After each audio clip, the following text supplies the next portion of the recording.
The Life of Abraham Lincoln by Adonis Ashley. Abraham Lincoln was the 16th President of the United States. In this documentary, I'll be discussing how the son of a humble farmer became president. Lincoln was the son of Tom Lincoln and his wife Nancy Hanks. Lincoln was first born February 12, 1809. He was their second child, the first being Sally.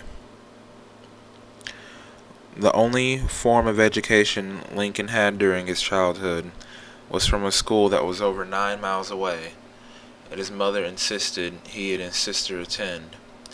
When Lincoln was only 9 years old, his mother died from milk sickness. Soon after her death, Tom, Sally, and Abraham moved to Illinois. There, Tom remarried to a widow named Sarah Johnson. In 1831, Lincoln parted from his family and moved to New Orleans. There he worked in a local shop and managed a mill. Lincoln's first political office was in 1834, when he was the state legislator and served 4 consecutive terms.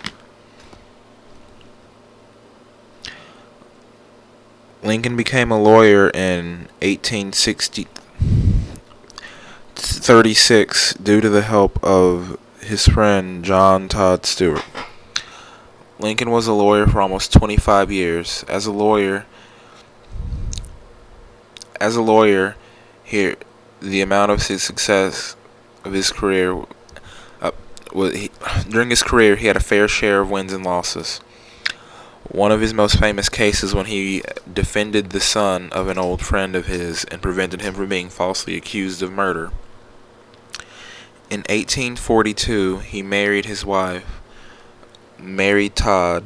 During their marriage, they had 4 children: Edward, Robert, William, and Thomas. Unfortunately, only Robert and Thomas made it to adulthood. Lincoln was elected to the U.S. House of Representatives. He only served 1 term due to seeming unpatriotic for his opposition for the Mexican-American War.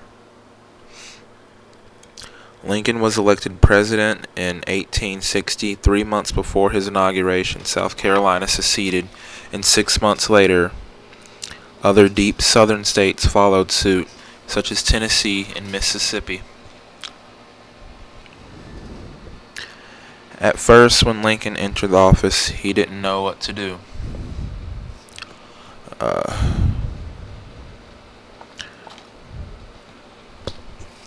With states seceding left and right, presidents before him faced similar problems, but the states never followed through with actually seceding before him.